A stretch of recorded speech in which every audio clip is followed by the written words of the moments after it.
Ladies and gentlemen, Festival of the Lost is here, and we're back for another Destiny 2 PvP weapon review. The tower's looking all spooky and festive, everyone's running around in their character masks, and the Haunted Forest is back with 2 returning weapons available for us to reacquire. These 2 weapons are the Horror Story and the Braytech Werewolf. Now I did get both of these weapons in previous Festival of the Lost events, but I was able to get my hands on a brand new Braytech Werewolf. Now the Werewolf, which was available last year, is an obvious reskin of the Braytech Winterwolf. But the Werewolf does have random rolls on it, and it has been updated to be power level viable through the next year. But is the Werewolf a far superior version to its static rolled counterpart? And is it worth using inside the Crucible? This is going to be a shorter video since we already kinda reviewed this weapon, but we'll take a brief look at the perks and stats, then get into some damage numbers, and I'll give you my take on the gun. If you'd want to see my full review on the Braytech Winterwolf, I'll put it up at the end of this video. But if you do find some value in this content, hitting the like and subscribe button are 2 great ways to support this video and keep up with future content releases on the Ironworker Gaming channel. But with that, let's get into it.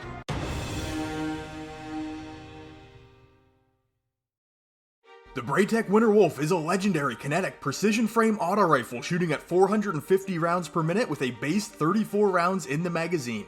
As you can see, it's now available to be upgraded to power level 1360, and for the stats, they're pretty much on par with all other precision frame autos, and exactly the same as the Braytech Winterwolf. Taking a look at the hidden stats on light.gg, we have an aim assist value of 47, a bounce intensity of 26, and this weapon's recoil will pull it to the left as it fires. For the roll that dropped for me on this one, I've been going with arrowhead break for the barrel option, and light mag for the magazine option. In perk column 1, it rolled with 4th times the charm, and in perk column 2, I do have Vorpal weapon. This one dropped with a range masterwork, and I have been making use of a counterbalance stock for the mod. We do have an updated suite of perks that we can take a look at though.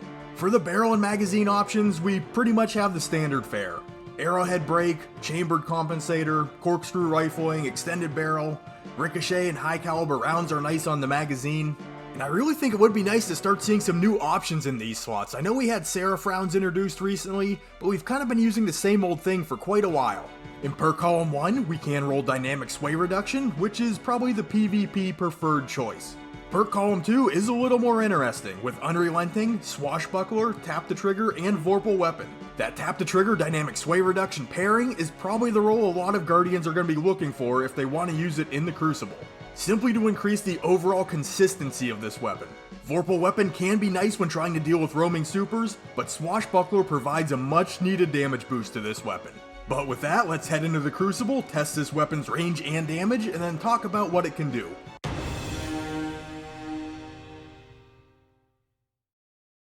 The Braytech Werewolf will do 28 points of damage on a crit and 18 points of damage to the body, giving us an optimal time to kill of 0.93 seconds, requiring 6 crits and 2 body shots, and a body shot time to kill of 1.47 seconds, requiring 11 shots landed. For the range on this weapon, we will see full damage from 29 meters away. Past that, we will start to see damage fall off. The damage fall off will bottom out at 63 meters, where we're going to be seeing 14 points of damage on a crit and 9 points of damage to the body. Now, because of the increased perk pool, the Braytech Werewolf does have a little more going for it than the base Winterwolf. Tap the trigger and dynamic sway reduction when working in tandem usually do a good job in increasing the weapon's overall consistency, and this definitely is the perk combination that I'm going to be looking for during this event.